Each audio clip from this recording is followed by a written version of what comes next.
एक मरतबा सुफियान सौरी रहमतुल्लाह अलैह सोए हुए थे। उनको ख्वाब में किसी बुजुर्ग की ज़ियारत हुई। फरमाया गया कि तुम्हारे पड़ोस में जनाजा तैयार है, जाओ और जाकर उसका जनाजा पढ़ो। सुफियान सौरी रहमतुल्लाह अलैह ख्वाब में देखा उनको जो पड़ोसी बंदा है शराब पीने वाला है।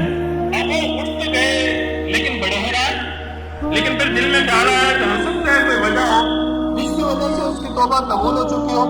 चुनांचे उन्होंने उसके अहल खाना से पूछवाया, इसको मौत किस हाल में आई, इसको मौत किस हाल में आई। तो उन्होंने जवाब दिया कि ये गाफिल सा बंदा था, लेकिन मौत के वक्त उसके आंखों के अंदर आंसू थे और ये अल्लाह रब्बुल इज्जत से यूं फरियाद कर रहा था कि दुनिया आखिरत के मालिक उस शख्स पे रहम कर जिसके पास ना दुनिया है ना आखिरत है।